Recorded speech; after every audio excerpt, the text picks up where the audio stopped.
नमस्कार, भक्ति दर्शन समाचारमा स्वागत छ। उपस्थित छु म हेमा शर्मा। आज मिति 2080 साल आषाढ महिनाको 12 गते मंगलबार पिंगलनाम संवत्सर सूर्य उत्तरायण ग्रीष्म ऋतु आषाढ शुक्ल पक्षको नवमी तिथि 22 बजेर 44 मिनटसम्म उपरान्त दशमी तिथि। चन्द्रमा कन्या राशिमा इस्वी सम्वत 2023 जुन महिनाको 27 तारिक शक सम्वत 1945 र नेपाल सम्वत 1143।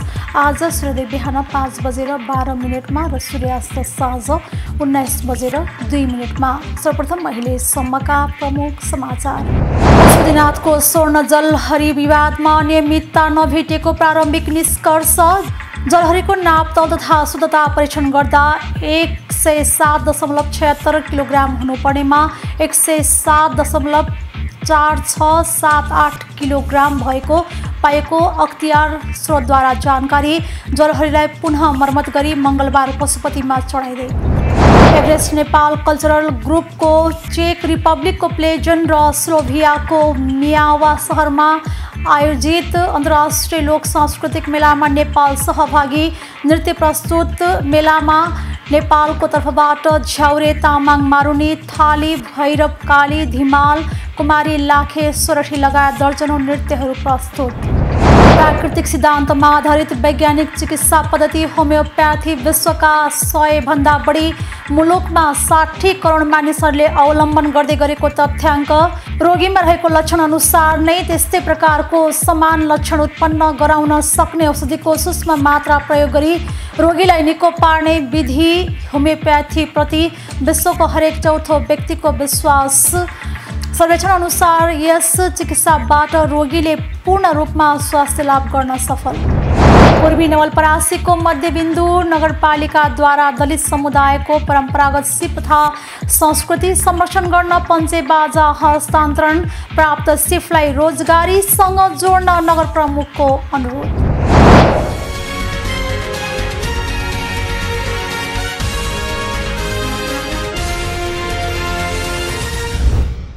अब समाचार विस्तारमा।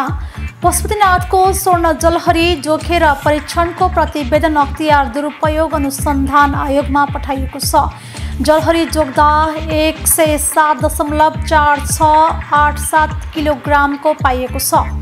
जलहरीको नापतौल तथा शुद्धता परीक्षण गर्दा 107.76 किलोग्राम हुनुपर्नेमा 107.4687 किलोग्राम पाएको अख्तियार स्रोतले जानकारी दिएको छ। जलहरीलाई पुनः मर्मत गरी मंगलबार पशुपतिमा चढाउने निर्णय भएको छ। सोमबार नेपाली सेनाको सुरक्षामा सिलबन्दी गरी पशुपतिको रुद्रगाडेश्वरमा निर्मित लकरमा राखिएको छ। आज ज्योतिर्लिङ्गमा राखिनेछ। जलहरी आइतबार मध्यरातसम्म लगाएर जोखिएको हो। जलहरी नाप जाँचको प्रतिवेदन अख्तियारले सोमबार लिएर गएको थियो। गुणस्तर तथा नापतौल विभाग, पुरातत्व विभाग, खानी तथा भूगर्भ विभाग, नेपाल सुनचाँदी व्यवसायी महासंघ, पशुपति क्षेत्र विकास कोष र चारवटै सुरक्षा निकाय तथा स्थानीय जनप्रतिनिधिको रोहबरमा परिमाण, गुणस्तर एवं धातुको मात्रा परीक्षण गरिएको हो। राष्ट्र बैंकबाट 80 करोड 11 हजार रुपैयाँमा सुन खरिद गरेर अपारदर्शी रूपमा जलहरी निर्माण गरेको तथा तोकिएको परिणाम अनुसार काम नगरेको भन्दै 2 वर्ष अघि अख्तियारमा उजुरी परेको थियो। एक रिपोर्ट। तत्कालीन प्रधानमन्त्री केपी शर्मा ओलीले 2077 माघ 12 मा पत्नी राधिका साके र सहयोगका साथ पशुपतिनाथ मन्दिर पुगेर संकल्प पूजा गर्नुका साथै करिब 1 अर्ब रुपियाँ लागतमा जलहरी राखिने घोषणा गर्नुभएको थियो। चाँदीको जलहरी चुइने भएको भन्दै सुनको बनाउन पहिलेदेखि नै कोषका पदाधिकारीले जोडबल गरेका थिए। सुनको जलहरी राख्न ओलीले सरकारका तर्फबाट 30 करोड दिने घोषणा गर्नुभएको थियो। कोषले सरकारबाट प्राप्त हुने रकममा 50 करोड 11 हजार थपेर करिब 80 करोड लागतमा 108 केजीको जलहरी राख्ने निर्णय गरेको थियो। त्यसपछि राष्ट्र बैंकबाट 103 केजी 773 ग्राम सुन खरिद गरिएको थियो। कोषकै पदाधिकारीको मिलोमतोमा बिना प्रतिस्पर्धा पाटनका उपेन्द्र बाराईलाई जलहरी बनाउने जिम्मा दिएको थियो। त्यसका लागि ज्याला मात्र 55 लाख रुपियाँ भुक्तानी गरिएको अख्तियारमा परेको जुरीमा उल्लेख छ। सुनको जलहरी बनाउन तामाका कालीगढलाई संलग्न गराएको पनि खुल्यो। जलहरी निर्माणको ज्याला नै अस्वाभाविक रहेको जानकारहरू बताउँछन्। जलहरी निर्माण हुँदाका सदस्य सचिव ढकाल 4 वर्षीय कार्यकाल पूरा गरेर 2078 साउन 31 मा बाहिर भयो। भदौ 12 मा कोषाध्यक्ष थापाको पनि कार्यकाल सकियो। त्यसअघि असार 29 मै ओली प्रधानमन्त्रीबाट बाहिर भयो। कांग्रेस सभापति शेरबहादुर देउवाको नेतृत्वमा सरकार बन्यो। देउवाले नै करिब 2 महिना संस्कृति, पर्यटन तथा नागरिक उड्डयन मन्त्रीको कार्यभार सम्हाल्नु भएको थियो। त्यही अवधिमा कोषाध्यक्षबाट अवकाश पाएको 6 दिनपछि नै भदौ 18 मा थापा सदस्य सचिव नियुक्त हुनुभयो। ओलीका पालामा कोषाध्यक्ष नियुक्त थापा देउवाका पालामा एक तह बढुवा हुनुभएको थियो। जलहरी प्रकरणको अनुसन्धानका लागि अख्तियारले थापालाई सदस्य सचिव नियुक्त हुनु अघिल्लो दिन भदौ 17 मा बयानमा बोलाएको थियो। तर उहाँ अख्तियारको निर्देशन अठेर गरेर बस्नु भएको थियो।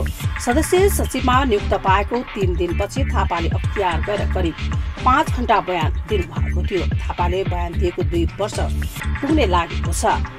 अख्तियारले यस प्रक्रियामा संलग्न सबैसँग बयान लिइसकेको छ। पशुपतिका मूल पुजारी गणेश भट्ट र सहायक पुजारी राम भट्टले बयान दिइसक्नु भएको छ।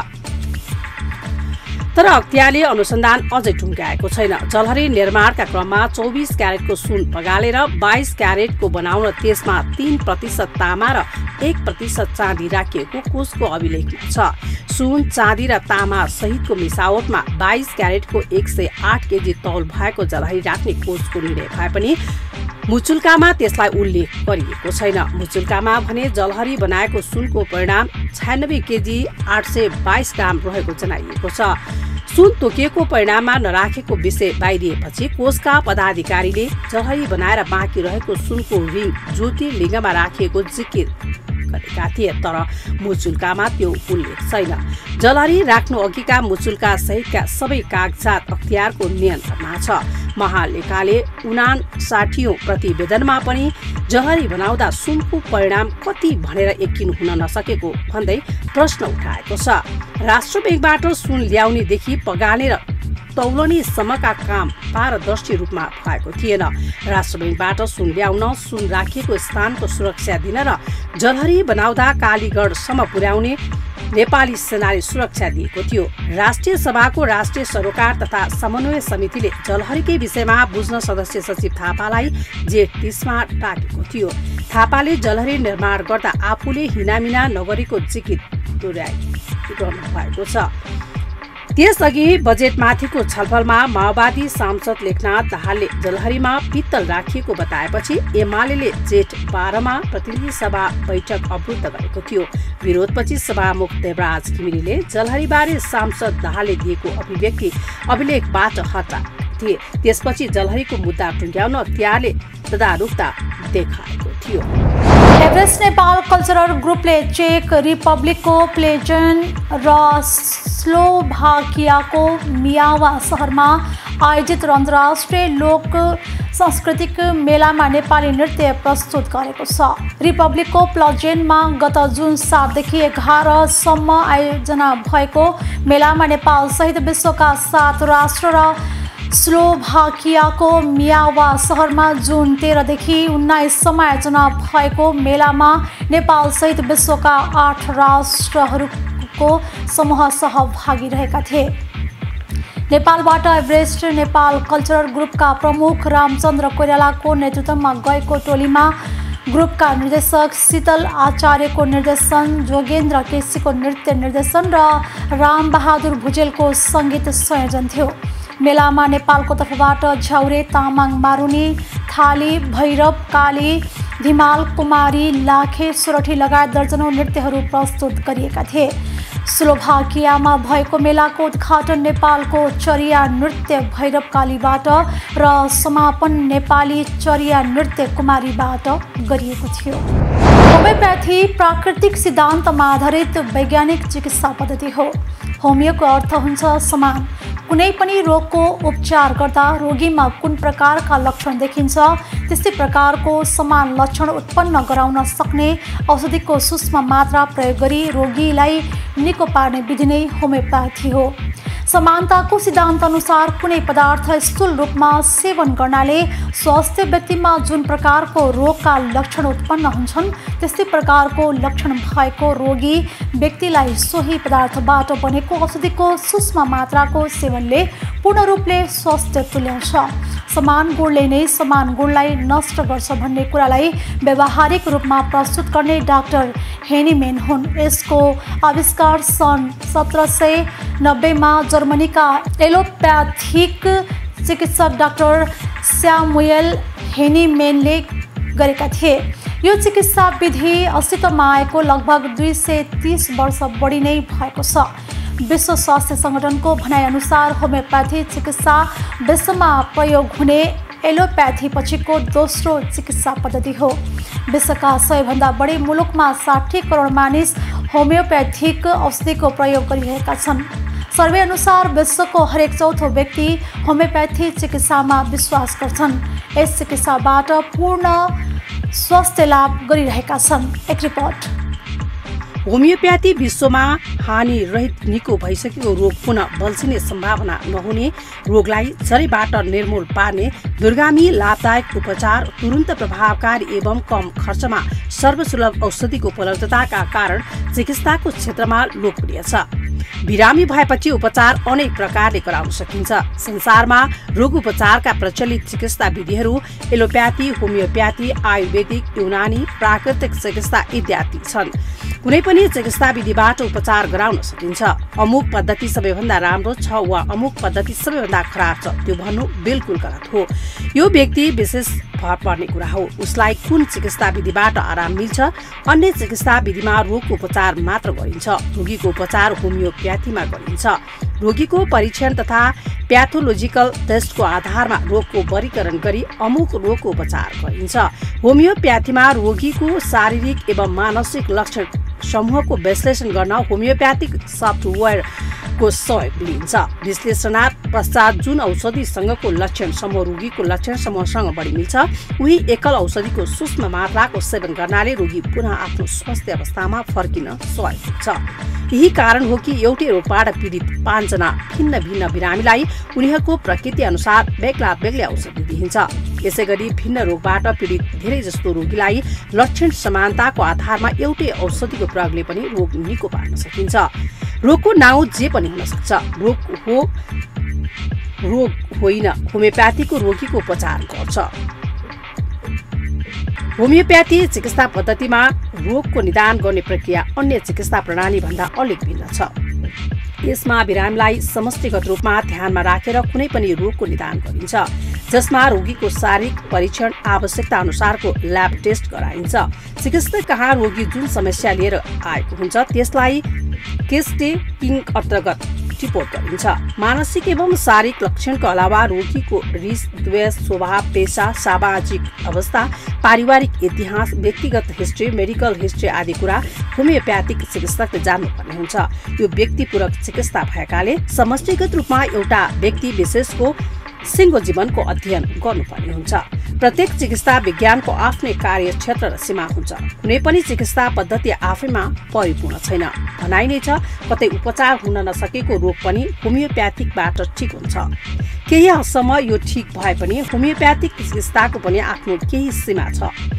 दुर्घटनाग्रस्त केसेस, दाँत सम्बन्धी समस्या, यस्तै गम्भीर चिकित्साका सर्जिकल रोग, हर्निया, हाइड्रोसिस, थर्ड ग्रेडको फाइल्स, सर्पदंग, कुकुरले टोकेको, विषपान गरेको, आगोले डढेको, सिभियर इन्फेक्सन केस, निमोनिया, क्षयरोग, हार्ट अट्याक, सीपीओडी आदि रोग बाहेक अन्य सबै रोगको उपचार गर्न होमियोप्याथी पूर्ण रूपले सक्षम छ। मनोविकार, साइकोलोजी, मनोविकृति, साइकेट्रिक एकाग्रताको कमी, loss of confidence, loss of memory, खिन्नता अर्थात् डिप्रेसन, डर, घबराहट अर्थात् फोबिया, तनाव, हिस्टेरिया, अनिन्द्रा, बालरोग, प्याड्रेटिक, दाँत आउने बेला हुने समस्याहरू, सुकेनास, रिकेटस डिजिज, ओछ्यानमा पिसाब गर्नु, बेड बेटिङ, झुकाको समस्या, महिला सम्बन्धी रोग, ओभरियन सिस्ट, युटेरिन फाइब्राइड र बाँझोपन लगायतका साथै छाला सम्बन्धी रोग, डन्डीफोर, आर्टिकेरिया, रिङवोम, एक्जिमा, अनुहारको चाया, सेराएसिस, ल्युकोडमा, छालाको एलर्जी, मुसा आदि। त्यस्तै नाक, कान र घाँटी, tonsillitis, cold flu, allergic rhinitis, chronic sinusitis, नाकबाट कुनै गन्ध थाहा नपाउनु, इपिडेमिक सबर फाँसिनु तथा आवाजमा परिवर्तन हुनु, त्यस्तै छातीको रोग, खोकी, इन्सोफिलिया, ब्रोकियल अस्थमा, हड्डी तथा जोर्नीको रोग, गठिया, बात, जोर्नी सुनिनु, स्पोन्डिलाइटिस, कम्मरको दुखाइ सम्बन्धी साइटिका पेन, असामान्य रूपले हड्डी बढ्नु, किडनी तथा मूत्ररोग, रेनाल स्टोन, मूत्रमार्गको इन्फेक्सन, प्रोस्टाइटिस, यौन रोग आदिमा उपचार गर्न होमियोप्याथी पूर्ण रूपले सक्षम रहेको बताइएको छ। पूर्वी नवलपरासीको मध्यबिन्दु नगरपालिकाले दलित समुदायको परम्परागत सिप तथा संस्कृति संरक्षण गर्न पञ्चे बाजा हस्तान्तरण गरेको छ। दलित समुदायले परम्परागत रूपमा बजाउँदै आएको बाजालाई व्यावसायिक बनाउन यस वर्ष 3 वटा समूह बनाएर बाजा हस्तान्तरण गरेको नगर प्रमुख भीमलाल अधिकारीले बताउनु भएको छ। पछिल्लो समय दलित समुदायमा बाजा बजाउने सिप र पञ्चे बाजाहरू लोप हुन थालेको, उनीहरूको सिपको हस्तान्तरण र आयोजन जोड्ने गरी योजना बनाएको र त्यही अनुसार बाजाको हस्तान्तरण गरेको उहाँको भनाइ छ। पञ्चे बाजा हस्तान्तरण गर्दै नगर प्रमुख अधिकारीले प्राप्त सिपलाई रोजगारीसँग जोड्न अनुरोध गर्नु भएको छ। विवाह, व्रतबन्ध, सभा, महोत्सवमा पञ्चे बाजाहरूको माग बढ्दो छ। सिकेको सिपलाई व्यवहारमा कार्यान्वयन गरेर आम्दानीको राम्रो स्रोतको रूपमा विकास गर्न नगर प्रमुख अधिकारीले आग्रह गर्नु भएको छ। नगरपालिकाबाट बाजा पाएपछि खुसी दलित समुदायले खुसी व्यक्त गरेका छन्।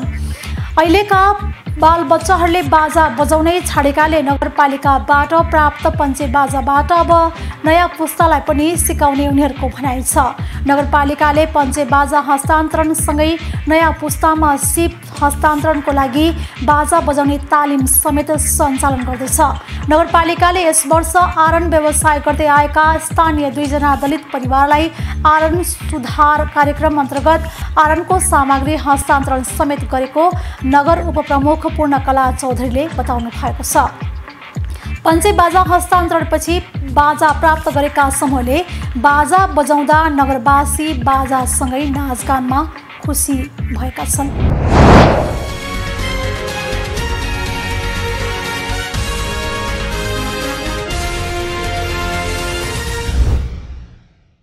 अहिले हामी भक्ति दर्शन समाचारको अन्त्यमा आइसकेका छौँ। जाँदा जाँदै प्रमुख समाचार पुनः एकपटक।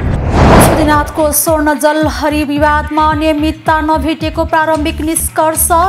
जलहरीको नापतौल तथा शुद्धता परीक्षण गर्दा 107.76 किलोग्राम हुनुपर्नेमा 107.4678 किलोग्राम भएको पाएको अख्तियार स्रोतद्वारा जानकारी। जलहरीलाई पुनः मर्मत गरी मङ्गलबार पशुपतिमा चढाइदिए। एभरेस्ट नेपाल कल्चरल ग्रुपको चेक रिपब्लिकको प्लेजन र स्लोभियाको मियावा सहरमा आयोजित अन्तर्राष्ट्रिय लोक सांस्कृतिक मेलामा नेपाल सहभागी। नृत्य प्रस्तुत मेलामा नेपालको तर्फबाट झ्याउरे, तामाङ, मारुनी, थाली, भैरव, काली, धिमाल, कुमारी, लाखे, सोरठी लगायत दर्जनौं नृत्यहरू प्रस्तुत। प्राकृतिक सिद्धान्तमा आधारित वैज्ञानिक चिकित्सा पद्धति होमियोप्याथी विश्वका 100 भन्दा बढी मुलुकमा 60 करोड मानिसहरूले अवलम्बन गर्दै गरेको तथ्याङ्क। रोगीमा रहेको लक्षण अनुसार नै त्यस्तै प्रकारको समान लक्षण उत्पन्न गराउन सक्ने औषधिको सूक्ष्म मात्रा प्रयोग गरी रोगीलाई निको पार्ने विधि होमियोप्याथी प्रति विश्वको हरेक चौथो व्यक्तिको विश्वास। सर्वेक्षण अनुसार यस चिकित्साबाट रोगीले पूर्ण रूपमा स्वास्थ्य लाभ गर्न सफल। पूर्वी नवलपरासीको मध्यबिन्दु नगरपालिकाद्वारा दलित समुदायको परम्परागत सिप तथा संस्कृति संरक्षण गर्न पञ्चे बाजा हस्तान्तरण। प्राप्त सिपलाई रोजगारीसँग जोड्न नगर प्रमुखको अनुरोध। पहिला भक्ति दर्शन समाचार यति नै। सामाजिक सञ्जाल मार्फत हामीसँग जोडिनका लागि फेसबुक तथा ट्विटरमा लाइक तथा फलो गर्न सक्नुहुनेछ भने युट्युब मार्फत पनि हामीलाई प्रत्यक्ष हेर्न सक्नुहुनेछ। त्यस्तै कुनै सल्लाह सुझाव तथा प्रतिक्रिया भएमा भक्तिदर्शन@emountaintv.com मा हामीलाई पत्राचार गर्न सक्नुहुनेछ। धर्म, संस्कृति र संस्कारको संवाहक भक्तिदर्शन टेलिभिजन HD हेर्दै रहनुहोला। नमस्कार।